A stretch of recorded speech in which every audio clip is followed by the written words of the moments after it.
Pengusutan kasus tewasnya santri Pondok Pesantren Al-Hanifiyah Kediri terus bergulir. Satreskrim Polres Kediri Kota kini memeriksa pengasuh pondok pesantren. Polisi menduga apakah pengasuh pondok pesantren ini mengetahui adanya penganiayaan hingga proses pengantaran jenazah ke Banyuwangi atau tidak. Hingga kini polisi sudah memeriksa 10 saksi terkait kasus santri yang tewas diduga dianiaya senior.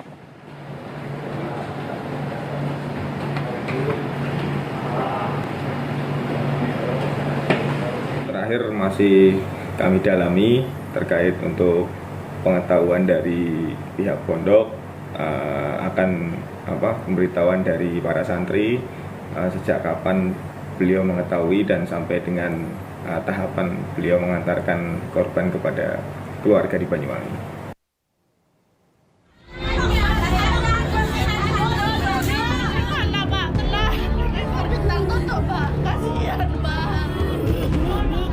Upaya mengungkap kasus penganiayaan berujung tewasnya Bintang Bilqis Maulana, santri pondok pesantren di Kediri, Jawa Timur, masih bergulir.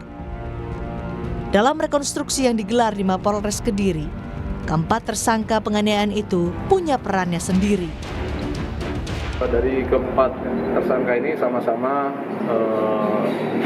semuanya punya peran dalam hal penganiayaan ataupun pengeroyokan sehingga menyebabkan kematian korban. Ada pakai alat atau tangan kosong? Sementara menggunakan tangan kosong, jadi benda tumpul yang sesuai dengan keterangan dokter menerima sehingga terjadinya luka di tubuh korban. Menurut kuasa hukum, pelaku awalnya tak ada niatan menyakiti korban. Mereka kerap kali mengingatkan korban untuk menjalankan kewajiban yang jadi aturan di pondok. Tapi menurut pelaku, korban tidak ada perubahan hingga terjadi kesalahpahaman yang berujung pada penganiayaan dan tewasnya seorang santri. Apa penyebab dari 4 pelaku anak ini melakukan penganiayaan ini?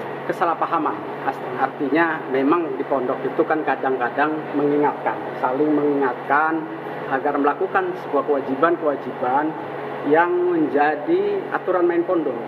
Nah, kemudian karena ketika diingatkan kok kemudian korban sampai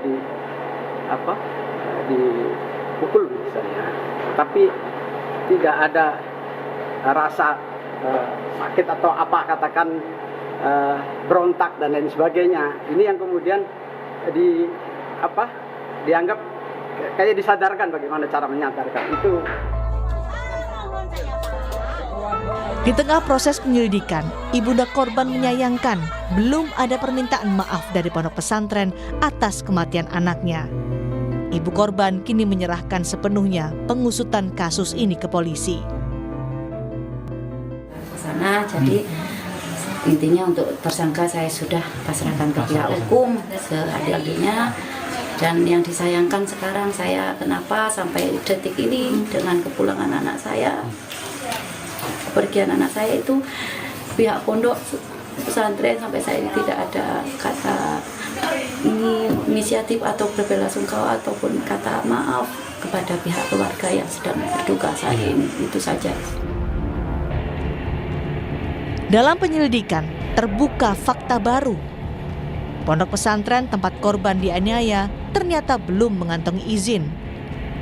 Kementerian Agama Jawa Timur menyatakan tidak akan menutup pesantren itu. Namun untuk penanganan selanjutnya, Kementerian Agama Jawa Timur akan melakukan pembinaan terhadap ponpes itu. Tindakan Kementerian Agama dari Jawa Timur, di Kanwil Jawa Timur, akan ditutup ponpesnya itu seperti apa? Kalau penutupan tidak mungkin lah, karena memang belum ada aspek administrasi yang berhubungan dengan kami. Tapi nanti kita akan ada pendampingan, kemudian juga ada pembinaan terkait dengan itu. Karena insya Allah tidak hanya kami nanti yang akan hadir, tapi juga ada dari Dinas Kesehatan, dari DP3A, dari KPAI, semua akan ikut ke sana, saya kira itu. Hingga kini, Polres Kediri Kota telah menahan 4 orang tersangka yang berusia 16 hingga 18 tahun. Tim Liputan, Kompas TV.